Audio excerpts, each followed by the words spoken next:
ব্যারাকপুর মানেই বিরিয়ানি, আর বিরিয়ানি মানেই দাদা বৌদি আর ডি বাপি। পরপর দাদা বৌদির বিরিয়ানিটা বেশ অনেক দিন খাওয়া হলো, তো আজকে আমরা যাব ডি বাপিতে। দুপুরবেলা আমরা বেরিয়ে পড়েছি, যাচ্ছি কাঁচরাপাড়া, ওখানে আমাদের ফুচকা চ্যালেঞ্জ আছে। চলে এসেছি আমরা আমাদের ফুচকা চ্যালেঞ্জের লোকেশানে।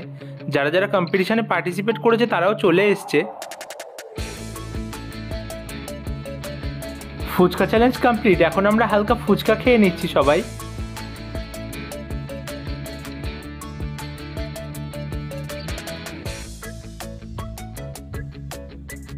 ফুচকা চ্যালেঞ্জ কমপ্লিট করে আমরা বেরিয়ে পড়েছি, যাব ব্যারাকপুর ডি বাপিতে।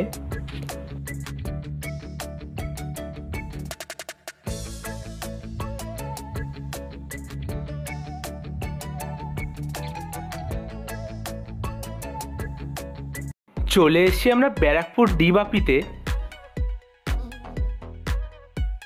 ভেতরে ঢুকতে গিয়ে দেখি বিরিয়ানি কাটা চলছে।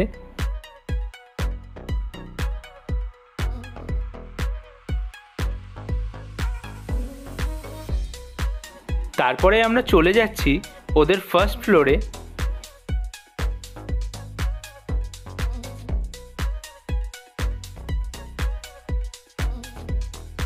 ভেতরে ঢুকতে এখানকার অ্যাম্বিয়েন্স দেখে মনটা খুশি হয়ে গেল।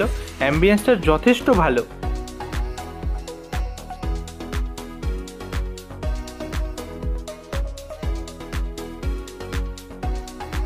এটা হচ্ছে ডি বাপির সেলিব্রেশন জোন। এখানে বিভিন্ন রকমের পার্টি সেলিব্রেট করা যায়। আমরা নিয়ে নিয়েছি 2 প্লেট মাটন বিরিয়ানি। অ্যাকচুয়ালি আমরা এখানে এসেছিলাম ফিরনি খাওয়ার জন্য। এখানকার ফিরনি খুবই ভালো হয়। বিরিয়ানি খাওয়ার সেইভাবে কারোর ইচ্ছা ছিল না, তবুও বিরিয়ানির গন্ধ নাকে আসে, মনে হলো একটু খাই, তাই 2 প্লেট নিয়ে 5 জনে ভাগ করে খাবো। ডি বাপির মাটনের সাইজ নিয়ে তো কোনো কথা হবে না, আর ওনারা পিস সিলেকশনও করতে দেন, তো খুবই ভালো। আমরা যেমন 5 জনে 2টো বিরিয়ানি ভাগ করে খাচ্ছি, এইভাবে না খেয়ে কেউ যদি একা 1 প্লেট বিরিয়ানি খায়, তার জন্য কিন্তু রাইস আর আলু আনলিমিটেড। আর বিরিয়ানির সাথে একটু কোল্ড ড্রিঙ্কস না হলে চলে, তাই নিয়ে নিয়েছি কোল্ড ড্রিঙ্কস। অন্য যে কোনো রেস্টুরেন্টে গেলে এই কোল্ড ড্রিঙ্কসটা গ্লাসে ঢেলে একটু দাম বেশি নিয়ে নেন, কিন্তু ওনাদের কাছে সেই সুযোগ থাকা সত্ত্বেও ওনারা এই কাচের বোতলেই সার্ভ করছেন। আর এই কাচের বোতলে কোল্ড ড্রিঙ্কস খাওয়ার ফিলিংসটা কিন্তু একটু অন্যরকম। এবং যদি দামের কথা বলো, ওনারা দামটা না বাড়িয়ে সেই 15 টাকায় রেখেছেন। তারপরে চলে এসছে আমাদের পছন্দের ফিরনি।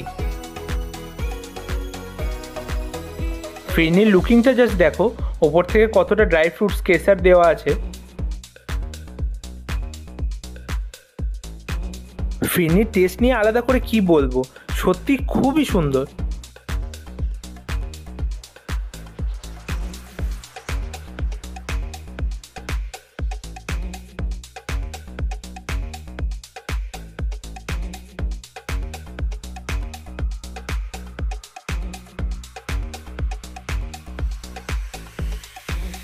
আমাদের হালকা খাওয়া দাওয়া কমপ্লিট, এখন আমরা যাব হালকা ঘোরাঘুরি করার জন্য।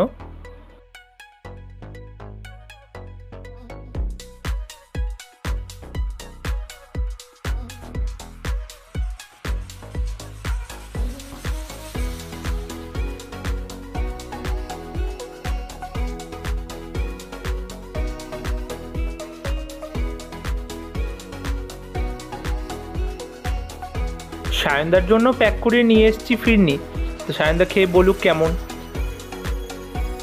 ডি বাপি থেকে আমরা বেরিয়ে পড়েছি, তো দেখা যাক কোথায় যাওয়া যায়।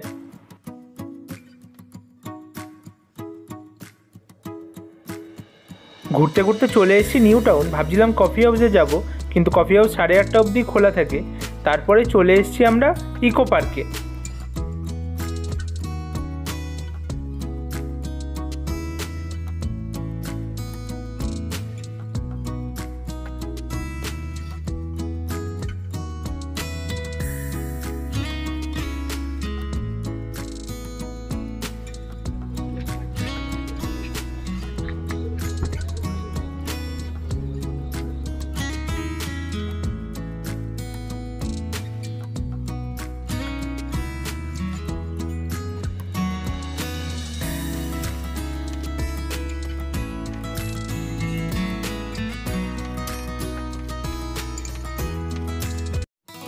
অনেকক্ষণ হাঁটাহাঁটি ঘোরাঘুরি হলো।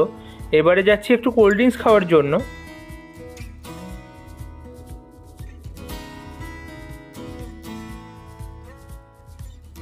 চলে এসেছি আমরা ক্যাফে একান্তেতে। এখান থেকে আমরা টেস্ট করার জন্য নিচ্ছি 2 রকমের স্যান্ডউইচ, তার সঙ্গে ফিশ ফ্রাই আর পাকোড়া।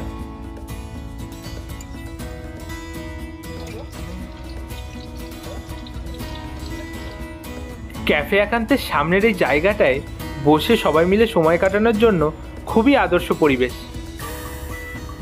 আমি নিয়ে চলে এসেছি আমাদের হালকা snacks.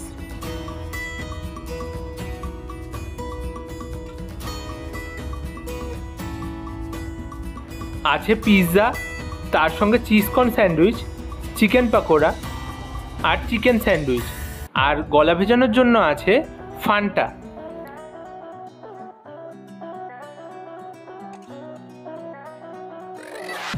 Chicken pakora, sandwich, pizza কোনোটাই ভালো না।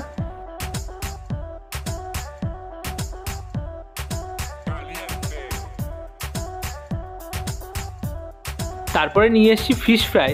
ওরা বললো এটা বাসা, জাস্ট টেস্ট করার জন্য এনেছি।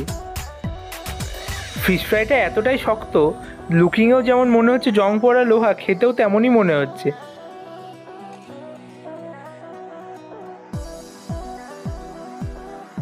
ইকো পার্ক থেকে আমরা বেরিয়ে পড়েছি, চলে এসেছি CC2 এর সামনের এই পাম্পে গাড়িটা রিফিল করানোর জন্য।